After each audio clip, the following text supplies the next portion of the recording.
ఈ వీడియోలో the gardener limited series గురించి అయితే మాట్లాడేసుకుందాం. ప్రజెంట్ ఇది నెట్ఫ్లిక్స్లో అయితే స్ట్రీమ్ అవుతుంది. తెలుగు లాంగ్వేజ్ లేదు భయ్య, English language and English sub titles అయితే చూడొచ్చు. టోటల్ 6 ఎపిసోడ్స్ అయితే ఉంటాయి. ఈచ్ ఎపిసోడ్ వచ్చేసి 45 మినిట్స్ డ్యూరేషన్ అయితే ఉంటుంది. ఇది ఒక లిమిటెడ్ సిరీస్, జస్ట్ 6 ఎపిసోడ్స్ అయితే కంప్లీట్ అయిపోద్ది. దేనికంటూ సీజన్ 2 లాంటివి ఏమీ ఉండవు. స్టోరీ ప్లాట్ విషయానికి వచ్చేస్తే మెయిన్ లీడ్ అయిన ఎల్మర్ తను ఒక గార్డెనర్ కింద అయితే వర్క్ చేస్తాడు. ఒక గార్డెనింగ్ ఫామ్ అయితే ఉంటుంది, బట్ అదొక కవర్ అప్ మాత్రమే. తను ఒక కాంట్రాక్ట్ కిల్లర్ అనమాట. కాంట్రాక్ట్ తీసుకొని కిల్లింగ్స్ అయితే చేస్తూ ఉంటాడు. అలా ఒక కేసు వచ్చిన తర్వాత తను ఆ కేసుతో అయితే ఇన్వాల్వ్ అవడం జరుగుద్ది. ఆ కిల్లింగ్ అయితే చేయలేకపోతాడు అనమాట. అసలు ఏం జరిగింది, కిల్లింగ్ ఎందుకు చేయలేకపోయాడు, అసలు ఆ కేసుతో ఎందుకు ఇన్వాల్వ్ అవ్వాల్సి వచ్చింది, వీటన్నిటి చుట్టూ నడిచే story the gardener limited series. ఇక ఫుల్ రివ్యూలోకి వెళ్ళిపోయే ముందు మీరు కనుక ఛానల్కి కొత్తగా వచ్చి ఉంటే వెల్కమ్ టు స్క్రీన్ స్పేస్. వీడియోని ఖచ్చితంగా లైక్ చేయండి. మన ఛానల్లో theatrical reviews and Telugu dubbed movie రివ్యూస్తో పాటు ఓటీటీలో రిలీజ్ అయ్యే other languages movies and web series content అయితే వస్తుంది. అదర్ లాంగ్వేజెస్ కంటెంట్ కావాలి అనుకుంటే మన ఛానల్ సబ్స్క్రైబ్ చేసుకుని బెల్ ఐకాన్ ఆన్లో పెట్టుకోండి. ఇక ఈ వెబ్ సిరీస్ విషయానికి వచ్చేస్తే ఫస్ట్ థింగ్స్ ఫస్ట్, నాకైతే నచ్చలేదు భయ్యా. ఇంట్రెస్టింగ్ ప్రమేజ్ అని చెప్పాలి. కాన్సెప్ట్ పరంగా కూడా వర్కౌట్ అయింది అండ్ ఇంట్రెస్టింగ్ గానే స్టార్ట్ అవుద్ది. త్రూ అవుట్ ద సిరీస్ అయితే నాకు ఎక్కడ వర్కౌట్ అవ్వలేదు, నచ్చలేదు అని చెప్తా. పాజిటివ్స్ ఏమైనా ఉన్నాయంటే ఇంట్రెస్టింగ్ ప్రమేజ్ ఒకటి బాగా వర్కౌట్ అయింది అండ్ విజువల్లీ చాలా బాగా చూపించారని చెప్పాలి. టాప్ నాచ్ ఉంటుంది విజువల్ పరంగా అయితే సిరీస్ అయితే. చాలా వరకు కూడా అట్మాస్ఫియర్ ని కూడా చాలా బాగా బిల్డ్ చేసి చూపిస్తారు. అండ్ అక్కడక్కడ ఫస్ట్ ఎపిసోడ్ ఇంట్రెస్టింగ్ వెళ్తుంది అండ్ ఆ త్రూ అవుట్ ది ఎపిసోడ్స్ లో అక్కడక్కడ ఫ్యూ పాయింట్స్ కొంచెం ఇంట్రెస్టింగ్ గా టేక్ చేసుకున్నారని చెప్పాలి.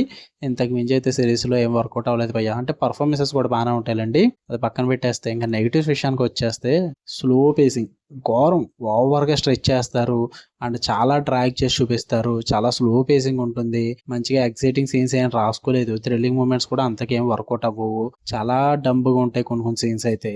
ఎక్కడ కూడా ఎక్సైటింగ్ మూమెంట్స్ కానీ థ్రిల్లింగ్ మూమెంట్స్ కానీ రాసుకోలేదు కాబట్టి నాకైతే సిరీస్ అంతకు వర్కౌట్ అవ్వలేదు. ఇది ఒక క్రైమ్ థ్రిల్లర్ కాన్సెప్ట్ అయినప్పటికీ కూడా ఆ థ్రిల్లింగ్ ఎలిమెంట్స్ అయితే ఏం లేవు భయ్య. క్రైమ్ ఒకటే ఉంటుంది అండ్ ఆ మోటివ్ కూడా అంతగా వర్కౌట్ అవ్వదు. మదర్ అండ్ సన్ సెంటిమెంట్ కూడా సిరీస్ మొత్తం రుద్దడానికి ట్రై చేశారు కానీ అంత ఎక్కలేదు భయ్య. చాలా ఓవర్ స్ట్రెచ్ చేశారు అనిపించింది. ఆ ఎమోషనల్ కంటెంట్ కూడా చాలా చిరాకు తెప్పించారు. ఎక్కడ కూడా కనెక్ట్ అవ్వలేదు మనము. ఎందుకంటే క్యారెక్టర్స్కి కనెక్ట్ అవుతే మనం త్రూ అవుట్ ద సిరీస్ అయితే ఎంజాయ్ చేయగలం. బట్ స్టార్ట్ నుంచే మీరు క్యారెక్టర్స్కి అయితే కనెక్ట్ అవ్వలేరు.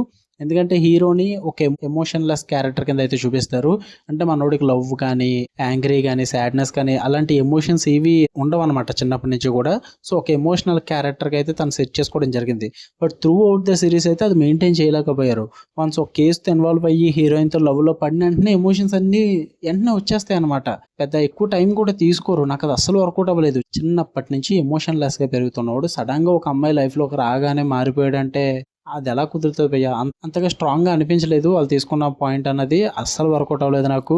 నేను అసలు సిరీస్ చూడడానికి మెయిన్ రీజన్ క్యారెక్టర్కి ఎమోషన్లెస్గా ఉండడం అండ్ ఆ కాంట్రాక్ట్ కిల్లింగ్స్. బట్ ఈ 2 పాయింట్స్ కూడా సిరీస్ మీకు వెళ్ళి కొద్ది కూడా డైల్యూట్ అయిపోతాయి. అంత స్ట్రాంగ్ బేస్ అయితే వాటికి ఇవ్వరు, జస్ట్ అలా ఫ్లోలో కొట్టుకుపోతాయి అనమాట. వాటి మీదే సిరీస్ అంతా సెటప్ చేసుకుంటారు స్టార్టింగ్లో, బట్ సిరీస్ వెళ్ళి కొద్ది కూడా అవే డైల్యూట్ అయిపోతాయి. అందుకే నాకు సిరీస్ అస్సలు వర్కౌట్ అవ్వలేదని చెప్తాను నేను. And throughout the series interesting moments కానీ థ్రిల్లింగ్ ఎలిమెంట్స్ కానీ ట్విస్ట్లు కానీ అండ్ యాక్షన్ బ్లాక్స్ కానీ ఎలాంటివి ఏమీ ఉండవు అయ్యా. మొత్తం డ్రామానే నడుస్తూ ఉంటుంది. ఆ డ్రామా అంతా కూడా స్లో పేసింగ్లో ఉంటుంది. ఏది కూడా వర్కౌట్ అవ్వదు. ఈవెన్ క్యారెక్టర్స్ కూడా మీరు కనెక్ట్ అవ్వరు. ఇక ఓవరాల్గా చెప్పాలంటే సిరీస్ అయితే నాకు నచ్చలేదు భయ్య. ఇంట్రెస్టింగ్ ప్రెమేజ్ ఉంది but through out the series అయితే మెయింటైన్ చేయలేకపోయారు. చాలా బోర్ కొట్టింది నాకైతే. మీరు చూద్దాం అనుకుంటే నెట్ఫ్లిక్స్లో ఉంది. ఫ్యామిలీతో నాట్ రికమెండెడ్, అడల్ట్ కంటెంట్ ఉంటుంది. ఓకే, తెలుగులో అయితే అవైలబుల్గా లేదు భయ్య. మీకు కనుక రివ్యూ నచ్చితే వీడియో లైక్ చేయండి, ఛానల్ని ఖచ్చితంగా సబ్స్క్రైబ్ చేసుకోండి. అలానే మరిన్ని interesting movies and web series reviews కోసం బెల్ ఐకాన్ ఆన్లో పెట్టుకుని ఆల్ నోటిఫికేషన్స్ అన్న ఆప్షన్ క్లిక్ చేసి పెట్టుకోండి. అప్పుడే నేను పెట్టే డైలీ కంటెంట్ అయితే మీరు మిస్ అవ్వకుండా ఉంటారు. Love you all, bye.